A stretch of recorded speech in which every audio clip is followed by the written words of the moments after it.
So hello students, जो lesson हम cover कर रहे थे उसका नाम था the fundamental unit of life.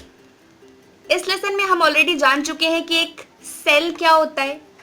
हमने जान लिया है कि जितने भी लिविंग ऑर्गेनिजम्स हैं वो सब सेल से मिलकर बने होते हैं। फिर हम सेल के कॉन्स्टिट्यूएंट्स के बारे में पढ़ रहे थे कि एक सेल किन किन चीज़ों से मिलकर बना होता है, एक सेल में क्या क्या होता है। तो अभी तक हम जान चुके हैं कि एक सेल में सेल मेम्ब्रेन होती है। हमने इस सेल मेम्ब्रेन के फंक्शंस भी पढ़ लिए। हमने जान लिया कि एक सेल वॉल नाम की भी एक चीज़ होती है प्लांट सेल में, हमने उसके भी फंक्शंस पढ़ लिए। अब बारी है न्यूक्लियस के बारे में जानने की। This is one of the most important constituents of a cell. सबसे ज़्यादा इंपॉर्टेंट है न्यूक्लियस, इसलिए न्यूक्लियस को ब्रेन ऑफ सेल भी कहा जाता है। तो अब आप खुद सोच लीजिए कि न्यूक्लियस सेल का ब्रेन है तो कितना इंपॉर्टेंट होगा। तो इस वीडियो में हमारा जो टॉपिक है वो यही है, न्यूक्लियस। हम इस वीडियो में जानेंगे कि न्यूक्लियस क्या होता है, इसके फंक्शंस क्या होते हैं, ये किन किन चीज़ों से मिलकर बना होता है, इसमें क्या क्या होता है, एवरीथिंग। तो याद है आपको, हमने एक एक्सपेरिमेंट किया था कि हमने क्या किया था, एक अनियन माउंट लिया था। मतलब एक अनियन का एक छोटा सा, जो उसकी वाइट कलर की ट्रांसपेरेंट लेयर थी ना, उसमें से एक छोटा सा पीस लेकर उसे ग्लास स्लाइड के ऊपर रख के उसे माइक्रोस्कोप के नीचे ऑब्जर्व किया था। तब हमने पाया था कि ये अनियन छोटे छोटे सेल्स से मिलकर बना हुआ है ना। याद है आपको, हमने एक एक्सपेरिमेंट किया था, एनसीईआरटी में था, इसे हमने बहुत अच्छे से डिस्कस किया था। तो हमने कुछ ऐसा सा पाया था कि ये अनियन कुछ इस तरह से छोटे छोटे स्ट्रक्चर्स से मिलकर बना है, और इन्हीं स्ट्रक्चर्स का नाम था सेल, राइट। और हर एक ऐसे स्ट्रक्चर के बीच में एक डार्क कलर का डॉट था। याद है आप लोग को, ये जो डार्क वाला डॉट है ना, बस यही न्यूक्लियस है। ये तो रही प्लांट सेल की बात। अब जरा एनिमल सेल्स के बारे में भी बात कर लेते हैं, क्योंकि आपके एनसीईआरटी में एनिमल सेल्स की भी एक एक्टिविटी है। आपने क्या करना है, आपने एक स्पैचुला लेना है, ठीक है, और अपने गाल के जो अंदर वाला पोर्शन होता है ना, उसको उस स्पैचुला से कुरेदना है। जब आप उसे स्पैचुला से कुरेद देंगे तो आपको ना कुछ स्पैचुला के ऊपर कुछ सब्सटेंस नजर आएगा। वो जो आपका सब्सटेंस है ना, वो चीक सेल है, आपका चीक सेल। और इसी चीक सेल को हम माइक्रोस्कोप के नीचे ऑब्जर्व करेंगे। हमने इस चीक सेल को नीडल या फिर किसी और चीज़ की मदद से एक ग्लास स्लाइड पे ट्रांसफ़र करना है। हमने मान लीजिए ये चीक सेल यहाँ पर ट्रांसफ़र कर दिया। फिर हमें इसके ऊपर स्टेन डालना है, कोई सा भी, सैफ्रनिन, मिथाइलिन ब्लू। मैंने आपको बताया था कि ये स्टेन क्या काम करता है। ये स्टेन जो भी सेल के पार्ट्स होंगे, ऑर्गेनेलीज होंगे, उनको क्लियरली देखने में हेल्प करता है। अगर हम स्टेन नहीं डालेंगे तो हमें सब कुछ ट्रांसपेरेंट सा नजर आएगा, किसी भी ऑर्गेनेली को हम प्रॉपर्ली देख नहीं पाएंगे। तो जितनी भी सेल की ऑर्गेनेलीज होती हैं, जितने भी सेल के पार्ट्स होते हैं, उनमें अलग अलग रीजन अलग अलग अमाउंट ऑफ स्टेन लेता है। मान लो मैंने इस पे कोई स्टेन डाला, तो ये मान लीजिए सेल मेम्ब्रेन है, ये कुछ अलग अमाउंट ऑफ स्टेन लेगी। मान लो ये थोड़ी डार्क हो गई, ये जो अंदर वाला पार्ट है ये थोड़ा कम स्टेन, थोड़ा लाइट स्टेन लेगा, न्यूक्लियस वाला रीजन थोड़ा ज़्यादा स्टेन लेगा। तो एक सेल में अलग अलग रीजन्स अलग अलग अमाउंट ऑफ स्टेन लेते हैं, जिसकी वजह से हमें न्यूक्लियस के सेल के जितने भी पार्ट्स हैं उसे हम क्लियरली देख पाते हैं स्टेन की वजह से। समझे? तो हमने क्या करना है, स्टेन डाल देना है, फिर इसके ऊपर कवर स्लिप लगानी है और इसे माइक्रोस्कोप के नीचे ऑब्जर्व करना है। जब हम इस चीक सेल को ऑब्जर्व करेंगे तब भी हम यही पाएंगे कि ये चीक सेल भी छोटे छोटे सेल्स से मिलकर बना है, और हर सेल के बीच में एक डॉट होगा डार्क कलर का, और वो डॉट ही न्यूक्लियस है। समझे? इसी न्यूक्लियस के बारे में हमने पढ़ना है। तो सबसे पहले बात करते हैं न्यूक्लियस की डिस्कवरी की, कि न्यूक्लियस की डिस्कवरी किसने करी। Nucleus war discovered by Robert brown. Robert brown नाम के एक साइंटिस्ट थे जिन्होंने 1831 में न्यूक्लियस की डिस्कवरी करी थी। जो न्यूक्लियस होता है ना, वो एक सेल का सबसे बड़ा वाला स्ट्रक्चर होता है। एक सेल में सबसे बड़ा स्ट्रक्चर जो होता है वो न्यूक्लियस ही होता है, ठीक है। ये न्यूक्लियस की शेप स्फेरिकल भी हो सकती है या फिर ओवल भी हो सकती है, और न्यूक्लियस जर्नली हर एक सेल के एकदम बीचों बीच में पाया जाता है, ठीक है। तो पता चल गया हमें हर एक सेल के बीचों बीच न्यूक्लियस पाया जाता है। स्फेरिकल शेप का भी हो सकता है न्यूक्लियस, ओवल शेप का भी हो सकता है, और न्यूक्लियस को ब्रेन ऑफ द सेल भी कहा जाता है। देखो, अब एक न्यूक्लियस की जो आउटर मोस्ट लेयर है, ये जो आउटर मोस्ट मेम्ब्रेन होती है, this membrane is double layered, मतलब ये 2 लेयर होते हैं, ऐसे कुछ 2 लेयर्स, और इस मेम्ब्रेन को हम न्यूक्लियर मेम्ब्रेन कहते हैं। जैसे एक सेल की आउटर मोस्ट लेयर को हम सेल मेम्ब्रेन कहते थे ना, वैसे ही न्यूक्लियस की आउटर मोस्ट डबल लेयर को हम न्यूक्लियर मेम्ब्रेन कहते हैं। ये न्यूक्लियर मेम्ब्रेन क्या काम करती है? ये न्यूक्लियर मेम्ब्रेन सेल में जो न्यूक्लियस प्रेजेंट है, इस न्यूक्लियस को सेल के एनवायरनमेंट से सेपरेट करती है। देख सकते हैं ना आप, मान लीजिए ये हमारा न्यूक्लियस है, ये वाली न्यूक्लियर मेम्ब्रेन है। ये न्यूक्लियर मेम्ब्रेन सेल के जितने भी अंदर वाले कॉन्स्टिट्यूएंट्स है, मतलब न्यूक्लियस के अंदर जितनी भी चीजें हैं, उसको बाहर आने से रोकती है। न्यूक्लियस के बाहर और अंदर वाले रीजन को ये न्यूक्लियर मेम्ब्रेन सेपरेट करती है। न्यूक्लियर मेम्ब्रेन में ना पोर्स होते हैं, और ये पोर्स ही कुछ पर्टिकुलर सब्सटेंसेस की एंट्री को अलाउ करते हैं। इन पोर्स में से होते हुए कुछ सब्सटेंसेस अंदर जाते हैं और कुछ बाहर, जो भी ज़रूरी है। तो मतलब न्यूक्लियर मेम्ब्रेन पोरस होती है, और ये न्यूक्लियस को उसके एनवायरनमेंट से, उसकी सराउंडिंग से सेपरेट करती है। क्लियर है ये चीज़? ये जो न्यूक्लियर मेम्ब्रेन पे पोर्स होते हैं ना, इनको पता है क्या कहते हैं हम? Nuclear pores. सिंपल सिंपल चीज़ें हैं, सिंपल सिंपल टर्म्स हैं, बस इन्हें ध्यान से सुनते जाओ। बायोलॉजी बहुत ईजी है। तो क्या समझा अभी तक हमने? एक न्यूक्लियस के सबसे बाहर डबल लेयर्ड स्ट्रक्चर होता है, उसे हम न्यूक्लियर मेम्ब्रेन कहते हैं। न्यूक्लियर मेम्ब्रेन न्यूक्लियस को उसके सराउंडिंग से सेपरेट करता है। न्यूक्लियर मेम्ब्रेन में पोर्स होते हैं जिन्हें हम न्यूक्लियर पोर्स कहते हैं, और ये न्यूक्लियर पोर्स कुछ सब्सटेंसेस को न्यूक्लियस के अंदर भेजते हैं और कुछ को बाहर। सिंपल, ठीक है। अब हमारे पास एक और टर्म सामने आती है, न्यूक्लियोप्लाज्म। क्या होता है? इस न्यूक्लियस के अंदर जो भी फ्लूइड फिल्ड होता है ना, उसे हम न्यूक्लियोप्लाज्म बोलते हैं। सिंपल, ठीक है। The fluid filled inside the nucleus is known as nucleoplasm.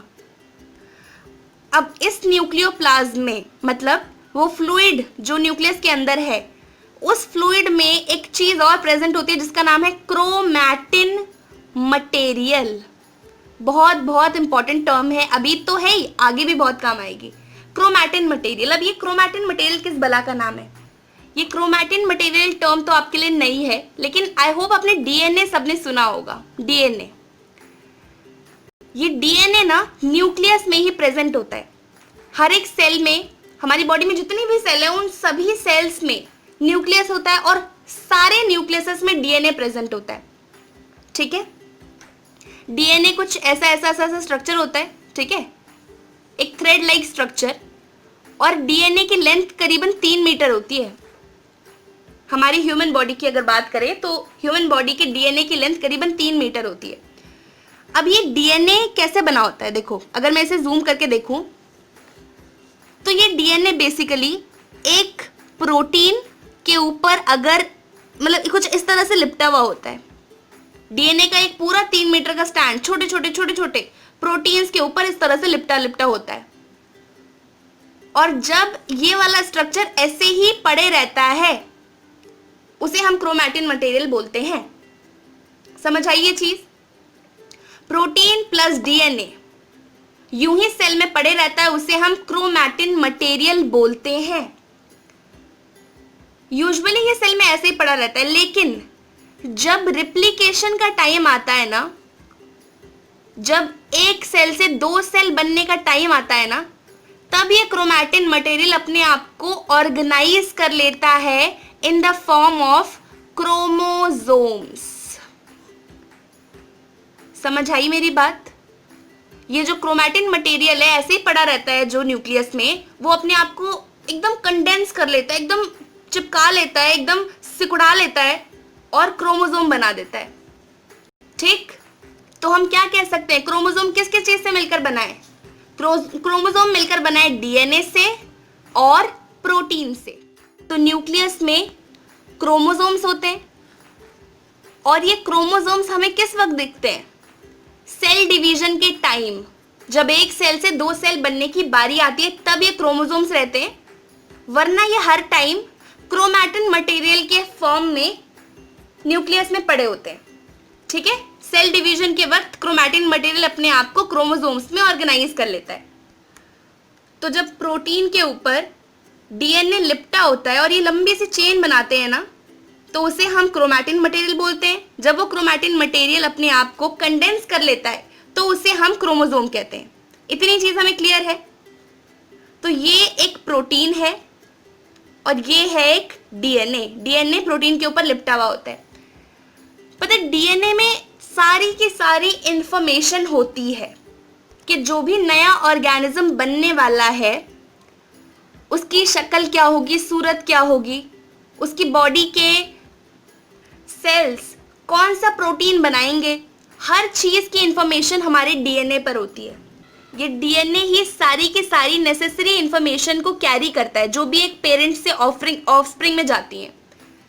तो जैसे हमारे पेरेंट्स और हमारी कुछ कुछ हरकतें या फिर शक्ल सेम होती है ना, वो इस डीएनए की वजह से ही होता है। और इस डीएनए की कुछ पर्टिकुलर फंक्शनल सेगमेंट को ही हम जीन कहते हैं। सुना होगा आपने कभी है कि ये वाली हरकत तो मेरे जीन्स में है, वो यही वाला जीन होता है। तो हमें काफ़ी सारी चीज़ें अभी तक पता चल गई हैं। हमें पता चल गया कि एक न्यूक्लियस के अंदर डीएनए होता है, डीएनए प्रोटीन के ऊपर लिपटा होता है और एक लंबी सी चेन बनाता है, उसे हम क्रोमैटिन मटेरियल कहते हैं। जब सेल डिवाइड होने वाला होता है तो ये क्रोमैटिन मटेरियल क्रोमोसोम में ऑर्गेनाइज हो जाता है, कंडेंस हो जाता है। हमें ये पता चला कि जो डीएनए होता है वो ही सारी की सारी इंफॉर्मेशन कैरी करता है। जो भी पेरेंट्स से ऑफस्प्रिंग में जो ट्रेट्स जाते हैं, जो हरकतें जाती हैं, वो ये सब डीएनए कैरी करता है। ये सब न्यूक्लियस के अंदर ही हो रहा है, ये सब न्यूक्लियस के अंदर प्रेजेंट है। तो इस वजह से जो भी सेलुलर लेवल पर रिप्रोडक्शन होती है ना, जब सेल डिवाइड होता है तो न्यूक्लियस एक बहुत इंपॉर्टेंट रोल अदा करता है। जब एक सेल दो सेल्स में डिवाइड हो रहा होता है ना, तो सारी चीज़ों को न्यूक्लियस ही कंट्रोल करता है। साथ ही साथ ये न्यूक्लियस ये भी डिटरमाइन करता है कि ये जो सेल्स बन रहे हैं आगे जाके इनका फंक्शन क्या होगा, कौन सा प्रोटीन बनाएंगे, क्या करेंगे, सब कुछ न्यूक्लियस डिसाइड करता है। तो जितनी भी ज़रूरी इंफॉर्मेशन होती है ना एक सेल के पास, वो सारी उसके न्यूक्लियस में होती है। इसलिए न्यूक्लियस को हम ब्रेन ऑफ द सेल भी कहते हैं। हमें ये सारी चीज़ें समझ आ गई होंगी, आई होप। पता है, कई सारे ऑर्गेनिजम्स ऐसे होते हैं जिनमें न्यूक्लियर रीजन कुछ डिस्टिंग्विश सा नहीं नज़र आता। न्यूक्लियर रीजन ऐसा ही होता है, अनडिफाइंड। मान लो ये एक सेल है और यहाँ पर उसका न्यूक्लियस है, लेकिन वहाँ पर साइड में कोई न्यूक्लियर मेम्ब्रेन नहीं है। हमें ऐसे ही क्रोमैटिन मटेरियल यूं ही पड़ा हुआ है, कोई प्रॉपर न्यूक्लियस नहीं है, कोई न्यूक्लियर रीजन नहीं है। तो ऐसा रीजन जिसमें मटेरियल ऐसे ही पड़ा हो, क्रोमैटिन मटेरियल या फिर डीएनए ऐसे ही पड़ा हो, ऐसे रीजन को हम न्यूक्लियोइड बोलते हैं। जब एक प्रॉपर न्यूक्लियर मेम्ब्रेन के साथ न्यूक्लियस प्रेजेंट हो तो उसे न्यूक्लियस ही बोलेंगे। लेकिन जब किसी सेल में न्यूक्लियर मेम्ब्रेन की एब्सेंस होती है तो न्यूक्लियर मेम्ब्रेन, अब जाहिर सी बात है, न्यूक्लियर मेम्ब्रेन क्या काम करता था? न्यूक्लियर मेम्ब्रेन न्यूक्लियस को उसके सेल के इन्वायरमेंट से अलग करता था। अब किसी सेल में अगर न्यूक्लियर मेम्ब्रेन ही नहीं है तो उसका अंदर का जो भी सब्सटेंस है वो ऐसे ही पड़ा रहेगा खुले में, है ना। तो न्यूक्लियर मेम्ब्रेन की डेफिशिएंसी या फिर उसकी एब्सेंस की वजह से सारा सामान यूं ही सेल में पड़ा रहता है, तो उस रीजन को हम न्यूक्लियोइड बोलते हैं। और वो ऑर्गेनिजम्स जिनमें न्यूक्लियर मेम्ब्रेन प्रेजेंट नहीं होती उन्हें हम बोलते हैं प्रोकैरियोट्स, ठीक है, वो ऑर्गेनिजम्स जिनकी बॉडी में जो सेल प्रेजेंट है उस सेल के अंदर जो न्यूक्लियस है उसमें न्यूक्लियर मेम्ब्रेन नहीं होगी, तो हम उन ऑर्गेनिजम्स को प्रोकैरियोट्स बोलते हैं और उस पर्टिकुलर सेल को बोलते हैं प्रोकैरियोटिक सेल। समझ आई मेरी बात? जिस सेल में न्यूक्लियस के पास न्यूक्लियर मेम्ब्रेन नहीं होगी उस सेल को हम प्रोकैरियोटिक सेल बोलेंगे, और वो ऑर्गेनिजम्स जो इन प्रोकैरियोटिक सेल से मिलकर बनेंगे उन्हें हम प्रोकैरियोट्स बोलेंगे। अब जब प्रोकैरियोट एक टर्म आ गई तो यूकैरियोट्स भी हमारे पास एक टर्म, वो ऑर्गेनिज्म जो यूकैरियोटिक सेल से मिलकर बने हैं। यूकैरियोटिक सेल मतलब वो सेल जिसके न्यूक्लियस के पास प्रॉपर न्यूक्लियर मेम्ब्रेन है, ठीक है। तो यहाँ पर सेल दो टाइप्स के हो गए, प्रोकैरियोटिक सेल और यूकैरियोटिक सेल। प्रोकैरियोटिक सेल थोड़े से लेस डेवलप्ड होते हैं, ये थोड़े माइनर ऑर्गेनिजम्स के पास होते हैं। यूकैरियोटिक सेल डेवलप्ड होते हैं, कॉम्प्लेक्स ऑर्गेनिजम्स के पास होते हैं, ठीक है। प्रोकैरियोटिक सेल में न्यूक्लियर मेम्ब्रेन नहीं होती, जिसकी वजह से न्यूक्लियस का जितना भी मटेरियल है वो यूं ही सेल में पड़ा रहता है, उस रीजन को हम न्यूक्लियोइड बोलते हैं। लेकिन यूकैरियोटिक ऑर्गेनिजम्स के पास प्रॉपर न्यूक्लियर मेम्ब्रेन होती है और उनका जितना भी हेरिडिटी मटेरियल है, DNA, protein, chromatin material, chromosomes, वो सब न्यूक्लियस में ही प्रेजेंट होता है, तो उन ऑर्गेनिजम्स को हम यूकैरियोट्स बोलते हैं। ये जो प्रोकैरियोट्स होते हैं ना, ये थोड़े से प्रिमिटिव होते हैं, पिछड़े हुए, और यूकैरियोट्स बहुत ज़्यादा मॉडर्न, डेवलप्ड और कॉम्प्लेक्स होते हैं। कई सारे बैक्टीरियाज एग्जाम्पल है प्रोकैरियोटिक सेल्स के, और यूकैरियोटिक सेल्स के तो बहुत सारे एग्जाम्पल है, ह्यूमन बीइंग्स, प्लांट्स, ये सारे यूकैरियोट्स हैं।